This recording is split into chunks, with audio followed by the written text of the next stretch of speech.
Hello my friends, so today I'm back for another video, and today we are going to talk about human respect.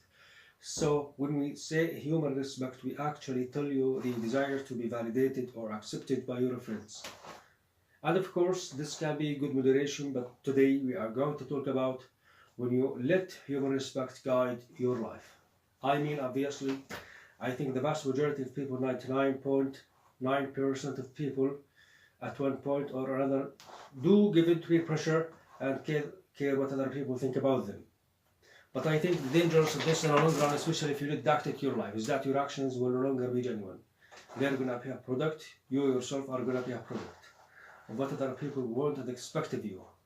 So this can be even limit your creativity because you are like, I'm not allowed to do it if you are if you're an entrepreneur, some kind of creative jobs, or pretty much any professional any profession that you are in, it can limit your creativity because you are like, I'm not allowed to do this or I should do this. You're going to have very little chance of actually being innovative. You yourself will be genuine, and you are probably not going to create anything that it really makes a difference, and it is very effective, and it is externally successfully. In a sense, it's kind of like putting yourself in mental prisons. So this is true, especially if you dictate, if you let human respect sort of filter down and follow your principles. So if you do this, if you let the current political trend just to come around because you want to fit in, then it sort of erases your identity. You are letting this mainstream thought mold you like clay or you like a puppet. And so that is really unfortunate side effect. So we sort of see this with two full people. Number one, when you have certain principles, but you forfeit them to certain please public opinion. And then there's the other person who not does stray outside of the mainstream thought trends for fearing criticism and backlash. So they do not even allow themselves that opportunity to explore other ideas. And so this can be particularly difficult when people that you are really admire you want to please them. I mean, it's easier when you don't care about these people think, you don't care about their opinion of you. But when you really admire someone, look up to someone and want them to think very highly of you, it's so much more difficult. And this is why I think a lot of people do give in to peer pressure in high level education. It's like solidly perfect. So we are definitely guilty of this. Especially when we first started at the university, we did not really ever abandon our principles which I think blatantly against what we believe. We definitely watered down what we believe, and we did not come out as like totally or politically correct because we wanted to get published. And then we completely ourselves that was never going to happen. But in the end, it was immensely difficult to say that. They supported Trump and they are conservatives. It definitely destroyed their dream for their career in the writing industry from that point. But although they did forfeit that, they did gain something in by that. Just that liberation to be able to say what they believe and not feel you are just imprisoned all the time. This was actually something that was quite common in the writing industry. They would have someone who would write a very successful paper and everyone would immediately notice its success. They would all start writing a paper very similar with the same premise. Exactly the same or similar. So for a while it would just be, you'd be reading the same paper but different authors for a year or so.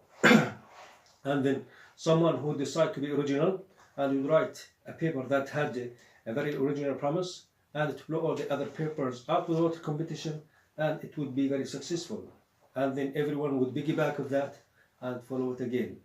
So that's kind of it, how it works, and there are few people who are willing to say, I'm going to take on something completely original that has not been done before me, to take that risk.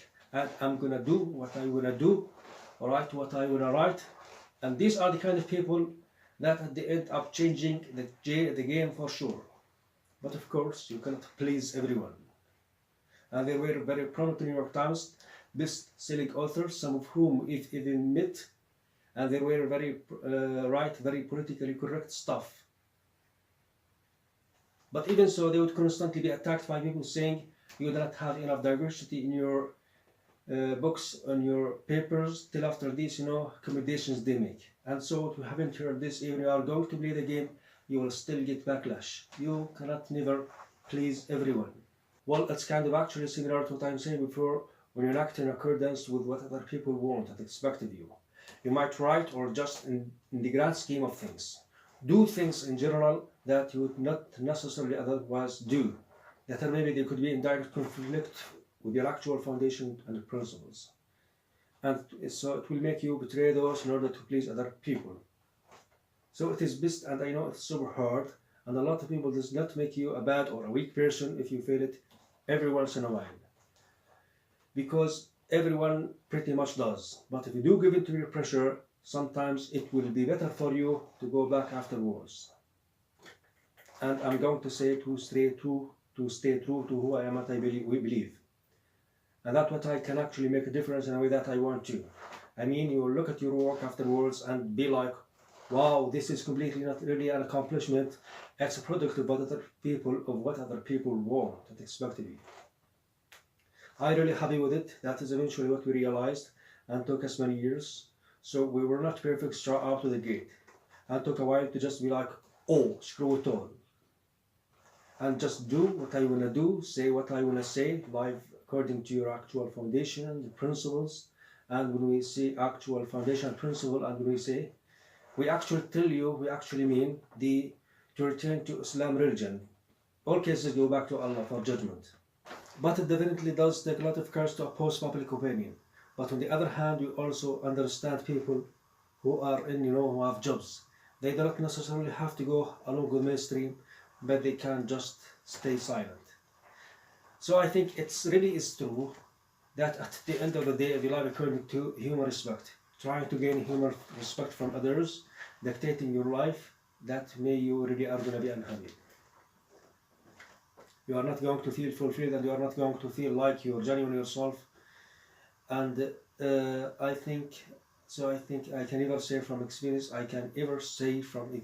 it's not a happy place to be, and I never felt proud of myself being in that. And the friends that you gain in that positions, are they really even true your friends? Because none of that is really you at the core. And the people who do accept you for your actual beliefs, which are they who are the best friends? Who are the best friends? Who are your friends forever in this movement? So that is about it for this video. We just really wanted to talk about human respect because the impact here is made on our lives. But we really hope that you enjoyed. And for anyone else out there that struggles with this problem, we also hope that it was helpful and encouraging in some sense, because really everyone does struggle with this. And so I think especially teenagers of this day and age, so you have to emphasize with this, because it's really a big factor here for the people who wanted to fit in and wanted to have friends. So we really hope that, we really hope to enjoy it. We will be back soon. See you.